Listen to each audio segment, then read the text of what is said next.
किन हथियारों का इस्तेमाल कर रहे हैं इजराइल और ईरान। अपने खतरनाक हथियार उतार दिए। सबसे पहले देखिए इजराइल ने अपना F-35 लड़ाकू विमान उतार दिया। ये रडार की पकड़ में नहीं आता। 2000 किलोमीटर प्रति घंटे की इसकी रफ्तार है और ईरान के न्यूक्लियर सैन्य ठिकानों पर इसी ने हमला किया है। ईरानी ड्रोन और मिसाइलों को इसने ध्वस्त कर दिया है। F-15 लड़ाकू विमान 3000 किलोमीटर प्रति घंटे की इसकी रफ्तार है। अमेरिकी एमराम मिसाइलों से लैस है। ये बहुत खतरनाक मिसाइल है। नीचे आप देख रहे हैं मिसाइल लगी है फाइटर के नीचे और ईरान पर हमलों में इसका इस्तेमाल हुआ है। अगला फाइटर F-16 ये 2400 किलोमीटर प्रति घंटे की रफ्तार से दौड़ता है और स्पाइक मिसाइलों से हमला करता है। मिसाइल देख रहे हैं आप, ये स्पाइक मिसाइल है। ईरान पर सटीक हमले अंजाम दिए इसने। स्पाइक मिसाइल ये है वो मिसाइल। एंटी टैंक मिसाइल भी लगा दी है। 30 किलोमीटर तक मार करने की क्षमता है इसकी। ईरान में हवाई रक्षा प्रणालियों को इसने नष्ट कर दिया है। GBU-39B स्लिम बम है ये। F-16 और F-35 से इसे दागा जाता है। 110 किलोमीटर तक की इसकी रेंज है। ईरान के सैन्य परमाणु ठिकानों पर हमले में इस्तेमाल हुआ। जॉर्डन पर जाकर ये फाइटर ईरान पर अटैक कर रहे थे। जॉर्डन ने कहा मैं अपने हवाई क्षेत्र का इस्तेमाल नहीं करने दूंगा। अब देखिए जरा खमनेई और ईरान कौन से हथियार का इस्तेमाल कर रहे हैं। फतेह एक मिसाइल है। ईरान की पहली हाइपरसोनिक मिसाइल है। 15,000 से 18,500 किलोमीटर प्रति घंटे की रफ्तार है इसकी और 1400 किलोमीटर की रेंज है। डिफेंस सिस्टम को चकमा देने में सक्षम है। इजराइल पर हमले में इस्तेमाल की गई फतेह 2 मिसाइल देखिए 1500 किलोमीटर की रेंज है इसकी। डिफेंस सिस्टम को यह भी चकमा दे सकती है। दावा है ईरान ने अब तक इजराइल पर इस्तेमाल नहीं की है।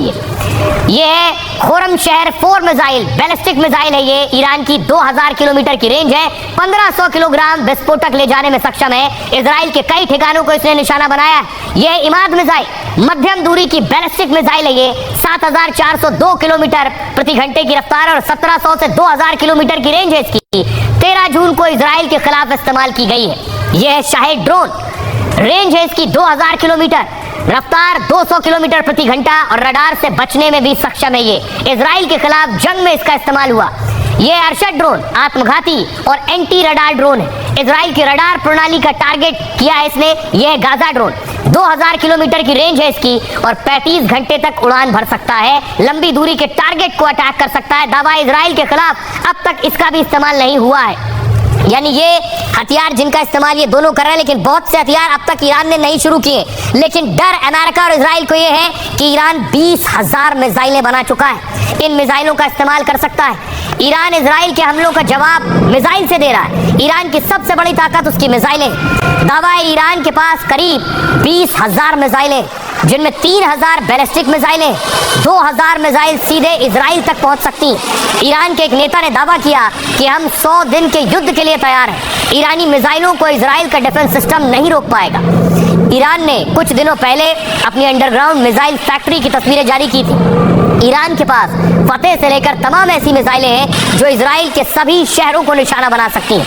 ईरान ने अपनी मिसाइल पावर से ही इजराइल पर पलटवार किया। ईरान की दूसरी सबसे बड़ी ताकत है उसके ड्रोन।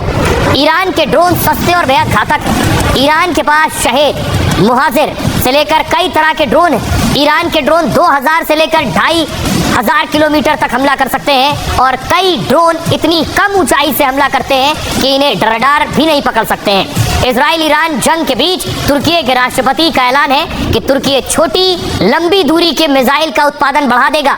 एर्दोगन ने कहा है कि बहुत कम समय में हम ऐसी क्षमता हासिल करेंगे जिससे कोई हमें चुनौती देने की हिम्मत नहीं करेगा। तुर्की अपने मिसाइल के जखीरे को बढ़ाने पर लगा हुआ है। एर्दोगन ने इजराइल के हमले की कड़ी निंदा भी की है। कहा इजराइल अपने वजूद को खतरे में डाल रहा है। इजराइल खुद अपनी तबाही की ओर बढ़ रहा है। तुर्की मध्यस्थता की भूमिका के लिए तैयार है।